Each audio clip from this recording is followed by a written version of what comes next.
Assalamualaikum dear students, I am Anil Kumar Rajani and today we are going to discuss about the cells and the tissues, class 9 chapter number 4. So first of all, in this lecture we are going to discuss about the microscope and the emergence of the cell theory कि microscope क्या है और what is the cell theory कहाँ से आई, किस तरीके से वो इमरजेंस हुई उसकी। सो फर्स्ट ऑफ ऑल जो फर्स्ट कंपाउंड माइक्रोस्कोप है उसको ज़ेचेरियस जेनसन ने जो है वो 1590 के अंदर जो है उसको प्रपोज किया था, उसको इन्वेंट किया था, जिसकी मैग्नीफिकेशन पावर जो है वो ऑलमोस्ट 3 to 9 तक थी। मतलब उनकी जो मैग्नीफिकेशन पावर थी वो 3 to 9 थी। इसका मतलब है कि वो जो इमेज प्रोड्यूस होती थी वो लार्ज इन साइज होती थी, अप्रोक्सीमेटली 3 to 9, मतलब कि वो 9 गुना ज़्यादा, 9 दफ़ा ज़्यादा जो है वो क्या होती थी, मैग्नीफाइड जो है वो हमें इमेज नज़र आती थी। उसके बाद उस सिंपल माइक्रोस्कोप को जो है वो रॉबर्ट हुक ने जो है वो इम्प्रूव किया ताकि उसके अंदर जो है वो ज़्यादा से ज़्यादा जो है हम माइक्रो लिविंग ऑर्गेनिजम्स जो है उनकी हम स्टडी कर सकें। माइक्रोस्कोप के अंदर जो है वो दो मेन पैरामीटर्स आते हैं, magnification and the resolution. Magnification का मतलब होता है इनलार्जमेंट ऑफ द इमेज। जब हम किसी भी सैंपल को माइक्रोस्कोप के अंदर रख के उसकी स्टडी करते हैं तो उसके अंदर मैग्नीफिकेशन जो है वो एक मेन पैरामीटर है, क्योंकि उसके ज़रिए हम वो जो इमेज जो हमारे पास प्रेजेंट होती है वो क्या होती है, लार्ज इन साइज़। तो जो भी हम यूनिसेलुलर ऑर्गेनिज्म को अगर हम स्टडी करना चाहते हैं तो जब हम उसको माइक्रोस्कोप में रखते हैं तो उसकी मैग्नीफिकेशन पावर की वजह से जितनी ज़्यादा मैग्नीफिकेशन पावर होगी उतनी ही ज़्यादा जो है हमें क्या होगी, लार्ज इमेज जो है उसकी हमें हमें नज़र आएगी। And the second one is the resolution. Resolution कहते हैं the smallest distance between two points, eyepiece and the objective lens जो होता है, इन दोनों के बीच में जो मैक्सिमम जो स्मॉलेस्ट डिस्टेंस होता है उसे हम कहते हैं resolution. It helps to measure the clarity of image. जो भी हमारे पास इमेज जो ऑब्जेक्ट है हमारे पास उसकी जो है वो साइज़ को इंक्रीज़ करने के लिए मैग्नीफिकेशन होती है, और उसकी क्लियरिफिकेशन के लिए कि हमें जो इमेज नज़र आ रही है वो जो हमारे पास सैंपल प्रेजेंट है जिसकी हम स्टडी करते हैं उसकी इमेज जो है हमें लार्ज इन साइज़ तो मिलती है मैग्नीफिकेशन के ज़रिए, लेकिन उसकी क्लियरिटी कि वो कितनी इमेज जो है वो हमें क्लियर मिलेगी वो हम डिपेंड करती है रेजोल्यूशन पावर पे। So there are two types of the microscope, light microscope and electron microscope. Light microscope, in the light microscope visible light passes through the sample. अब लाइट माइक्रोस्कोप में क्या होता है कि सिंपली उसके अंदर लाइट वेव्स को जो है इस्तेमाल किया जाता है, जो विजिबल लाइट है उसको यूज़ करके जो है हमें जो इमेज फॉर्म होती है उसे हम कहते हैं लाइट माइक्रोस्कोप। उसके बाद another type of microscope is known as electron microscope. So electron microscope जो है इसके अंदर जो है हम क्या करते हैं, बीम ऑफ इलेक्ट्रॉन्स को यूज़ किया जाता है rather than beam of light. इसके अंदर लाइट की बीम्स को नहीं बल्कि इलेक्ट्रॉन बीम्स को यूज़ किया जाता है ताकि हम उसकी जो है वो इमेज ज़्यादा क्लियर नज़र आ सके। So it produces higher resolution image than light microscope. Light microscope के अंदर हम लाइट वेव्स को यूज़ करते हैं, जब विजिबल लाइट वहाँ से पास होती है थ्रू दी सैंपल तो हमें जो है वो इमेज प्रोड्यूस मिलती है। लेकिन इलेक्ट्रॉन माइक्रोस्कोप में क्या होता है कि इलेक्ट्रॉन बीम्स को यूज़ किया जाता है। जब इलेक्ट्रॉन बीम्स को यूज़ किया जाता है तो उनकी वेवलेंथ जो है वो क्या होती है, शॉर्टर होती है। Due to the shorter wavelength हमें जो है वो हायर रेजोल्यूशन मिलती है, मतलब हमें जो इमेज मिलेगी उसकी क्लियरिफिकेशन जो है वो क्या होती है, as compare to light microscope हमें ज़्यादा मिलती है। तो हम जो लाइट माइक्रोस्कोप है उसके अंदर अगर हम किसी सैंपल की स्टडी करेंगे और इसी तरीके से अगर किसी इलेक्ट्रॉन माइक्रोस्कोप में करेंगे तो हमें इलेक्ट्रॉन माइक्रोस्कोप में जो है वो इमेज ज़्यादा क्लियर नज़र आएगी।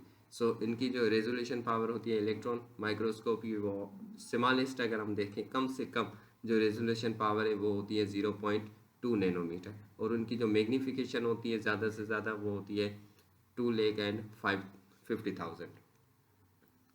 सो इनकी जो मैग्नीफिकेशन होती है वो ज़्यादा से ज़्यादा होती है 2,50,000।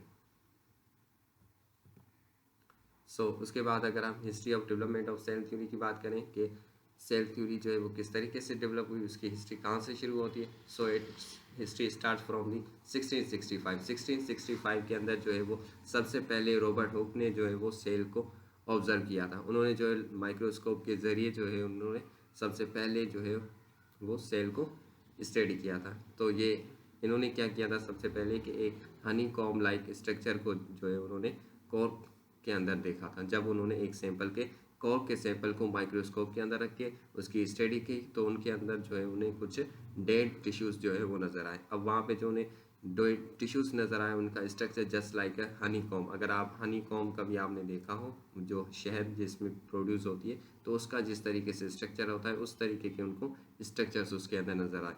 तो उनको ये जो है पहले चीज़ कभी नहीं देखी गई थी, किसी ने नहीं देखी थी, क्योंकि माइक्रोस्कोप की जब इन्वेंशन हुई थी तो उसके बाद रॉबर्ट हुक पहले साइंटिस्ट थे जिन्होंने जो लिविंग ऑर्गेनिजम्स को जो है वो माइक्रोस्कोप के अंदर स्टडी किया था। तो उसके बाद जो उन्हें वो स्टिमुलस स्ट्रक्चर नज़र आया, उसको उन्होंने जो है एज अ ट्रम का नाम दिया सेल।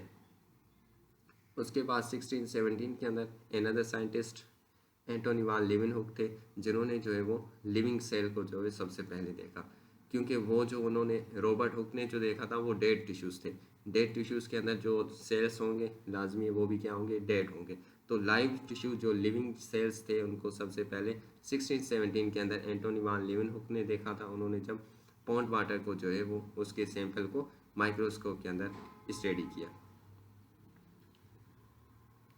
उसके बाद 1683 के अंदर मिनिएचर एनिमल्स को जो है वो एंटोनी वान लीवेनहुक ने जो है वो बहुत सारी जो है वो डिस्कवरीज की थी माइक्रोस्कोपिक लेवल पे, जिनके अंदर उन्होंने जो है वो क्या किया था, एक रॉयल सोसाइटी को जो लेटर लिखा था, जिसके अंदर उन्होंने ये चीज़ मेंशन की थी कि जो भी हमारे पास ऑर्गन्स, जो भी हमारे पास लिविंग ऑर्गेनिजम्स हैं, वो सिर्फ और सिर्फ हमें पार्टिकली जो विजिबल हैं, इसके अलावा भी मिनिएचर्स मतलब बहुत छोटे से छोटे जो है वो भी हमारे पास यूनिसेलुलर माइक्रो ऑर्गेनिजम्स जो है वो प्रेजेंट हैं, जैसे कि protozoa and the bacteria. So bacteria और प्रोटोजोआ को जो है वो डिस्कवर करने वाले भी पहले एंटोनी वान लीवेनहुक थे। उसके बाद 1833 के अंदर जो है वो सेल का सेंटर जिसे हम कहते हैं न्यूक्लियस, उसको जो है वो प्लांट सेल के अंदर जो जब उन्होंने रॉबर्ट ब्राउन ने स्टडी की तो उसके अंदर से उन्होंने जो है वो न्यूक्लियस की स्टडी की। तो सेल को डिस्कवर करने वाले जो है वो रॉबर्ट हुक थे। सेल के अंदर जो है वो सेंट्रल पार्ट जिसे हम न्यूक्लियस कहते हैं, उसको जब रॉबर्ट ब्राउन ने प्लांट सेल की स्टडी की तो उसके अंदर उन्होंने जो है वो न्यूक्लियस को डिस्कवर किया। उसके बाद 1839 के अंदर ही जो है वो सेल थ्योरी दी गई थी थ्रू दी थियोडर शेवान। शेवान जो एक साइंटिस्ट थे जिन्होंने सेल थ्योरी प्रपोज की थी।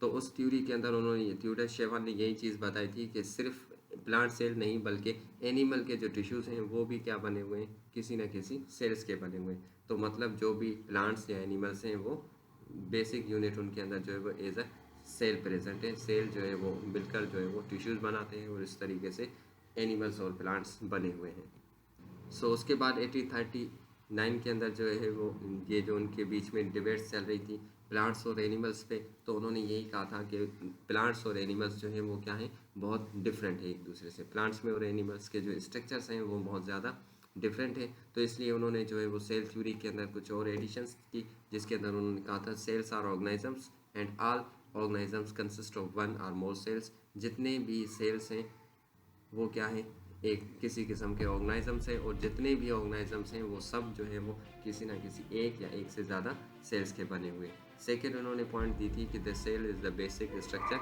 Unit of all living organisms. जितने भी लिविंग ऑर्गेनिजम्स हैं, चाहे वो एनिमल्स हों, प्लांट्स हों, या उसके अलावा कोई भी यूनिसेलुलर बैक्टीरिया या प्रोटोजोआ हो, वो उन सब का जो बेसिक स्ट्रक्चरल यूनिट है वो सेल है। जितने भी एनिमल्स हैं, अगर प्लांट्स की बात करें तो वो सब उनके अंदर जो बेसिक स्ट्रक्चर उनकी बनी हुई है वो किसकी वजह से, just due to the cell.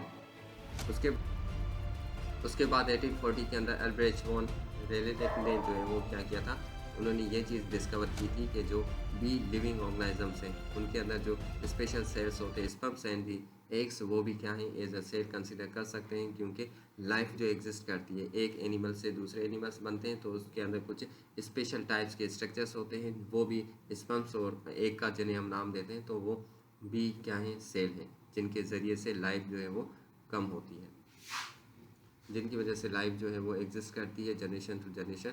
New offspring की प्रोडक्शन जो है वो through the sperm and the egg होती है, और वो दोनों भी क्या है, सेल्स हैं, टाइप ऑफ सेल्स हैं। 1845 के अंदर कैल हेनरिच ब्राउन ने जो है वो दोबारा जो है सेल थ्योरी पे काम किया था, और उन्होंने कहा था कि सेल जो है वो क्या है, बेसिक यूनिट ऑफ लाइफ है। जितने भी लिविंग ऑर्गेनिजम्स हैं उन सब की जो लाइफ एग्जिस्ट करती है तो उनका बेसिक यूनिट जो है वो सेल है। सेल के बगैर उनकी किसी भी लिविंग ऑर्गेनिज्म की लाइफ एग्जिस्ट नहीं कर सकती। उसके बाद 1855 के अंदर third part of cell theory का एडिट किया गया था through the Rudolf Virchow. Rudolf Virchow एक साइंटिस्ट थे जिन्होंने उस चीज़ को ऐड किया, उन्होंने एक और जो है न्यू चीज़ उसके अंदर ऐड की, जिसके अंदर उन्होंने कहा था कि this translate means that all cells develop only from existing cell. उसके अंदर उन्होंने ये कहा था कि जितने भी सेल डेवलप होते हैं वो थ्रू दी प्री एग्जिस्टिंग सेल्स, वो सेल्स जो पहले से मौजूद हैं उनमें से ही न्यू सेल्स बन सकते हैं। कभी भी न्यू सेल जो है वो खुद ब खुद जनरेट नहीं होता या किसी नॉन लिविंग थिंग से सेल प्रोड्यूस नहीं होता। जो पहले से सेल्स मौजूद हैं उन्हीं में से जो है वो new through the cell division या किसी और प्रोसेस के ज़रिए जो है वो पहले जो सेल्स मौजूद हैं उन्हीं में से नए सेल जो है वो बनते हैं। उसके बाद 1862 के अंदर लुइस पास्चर जो थे उन्होंने माइक्रोबायोलॉजिस्ट थे और वो केमिस्ट भी थे, तो उन्होंने जो है वो एक्सपेरिमेंटल प्रूफ दिया था इस आइडिया का कि जो भी सेल्स है वो प्री एग्जिस्टिंग सेल्स से ही जो वो जनरेट होते हैं। So this is about the history of the cell theory. उसके बाद अगर हम सेल थ्योरी की बात करें तो सेल थ्योरी जो है वो जॉइंटली दो साइंटिस्ट थे, शिलाइडेन एंड शेवान, जिन्होंने 1839 के अंदर जो है वो सेल थ्योरी दी थी। उस सेल थ्योरी को जो है वो फर्दर मोर जो है वो उनके अंदर एक एक्सटेंशन की गई थी सेल थ्योरी के अंदर कि जितने भी लिविंग सेल्स हैं वो प्री एग्जिस्टिंग सेल से प्रोड्यूस होते हैं। तो ये जो एक उनके अंदर एक्सटेंशन की गई थी वो 1855 के अंदर रूडोल्फ विर्चाव ने की थी। तो फाइनली जो हमारे पास सेल थ्योरी आती है उसके अंदर चार जो है वो मेन पॉइंट्स प्रेजेंट है। First one is the all living organisms are made up of one or more cells. जितने भी लिविंग ऑर्गेनिजम्स हैं वो एक या एक से ज़्यादा सेल्स के बने हुए हैं। Second point is the cell is the fundamental unit of structure and function in all living organisms. जितने भी लिविंग ऑर्गेनिजम्स हैं उन सब के अंदर जो structural unit and functional unit जो है वो सेल है। सेल के बगैर कोई भी लिविंग ऑर्गेनिज्म जो है वो उसका स्ट्रक्चर नहीं बन सकता। उनका जो बेसिक यूनिट है स्ट्रक्चर का वो सेल है। इसी तरीके से उनका फंक्शनल यूनिट है। जो भी लिविंग ऑर्गेनिजम्स हैं जो भी वो फंक्शंस करते हैं वो on the basis of cell. उनका जो बेसिक यूनिट है वो सेल है। सेल के अंदर जब वो फंक्शंस परफॉर्म होंगे तभी वो इंडिविजुअली जो है एक ऑर्गेनिज्म अपने फंक्शंस को परफॉर्म करता है। अगर हम फॉर एग्जांपल एनिमल्स की बात करें, एनिमल्स के अंदर अगर रेस्पायरेशन का प्रोसेस देखें तो रेस्पायरेशन हम एनिमल्स के अंदर होती है, लेकिन सबसे पहले अगर जब हम फंडामेंटल और उसका यूनिट देखें तो वो सेल है। जब सेल के अंदर गैसेस की एक्सचेंज होगी तो इसी तरीके से जब सेल के अंदर गैसेस की एक्सचेंज होगी तभी हमारी बॉडी के अंदर जो है वो गैसेस की एक्सचेंज हो सकती है। सो इसी तरीके से उन्होंने सेकेंड पॉइंट ये है कि जो भी लिविंग ऑर्गेनिजम्स हैं उनका स्ट्रक्चरल और फंक्शनल यूनिट जो है वो क्या है, सेल है। उसके बाद थर्ड पॉइंट आती है the cell new cell is derived from the pre existing cells dividing into two by cell division, जिसके अंदर उन्होंने ये चीज़ बताई कि एक जो सेल है वो हमेशा प्री एग्जिस्टिंग सेल्स, वो सेल्स जो पहले से मौजूद हैं उनमें से ही न्यू सेल्स जो। सो थर्ड पॉइंट ये कहती है कि प्री एग्जिस्टिंग सेल में से ही न्यू सेल्स बनते हैं। अब जब न्यू सेल्स बनते हैं थ्रू दी ओल्ड सेल्स, दूसरे सेल में से जो पहले से मौजूद हैं सेल्स उनके अंदर क्या होता है कि थ्रू दी सेल डिवीज़न, जब सेल डिवीज़न होती है तो वन सेल में से जो वो नए दो सेल्स बनते हैं। तो इस तरीके से जो है वो प्री एग्जिस्टिंग सेल्स में से न्यू सेल्स जो है वो प्रोड्यूस होते हैं। Fourth point is the cell contains the hereditary material which is passed from generation to generation। 4 point cell के अंदर जो है वो एक हेरिडिटरी मटेरियल होता है जो कि जनरेशन टू जनरेशन पास होता है और उसके ज़रिए ही उनके अंदर जो भी इंफॉर्मेशन मौजूद है जेनेटिक इंफॉर्मेशन वो जो है वो एक जनरेशन से दूसरे जनरेशन तक पास आउट होती है। So thank you so much to listen to me carefully. This is all about the microscope and the emergence of the cell theory.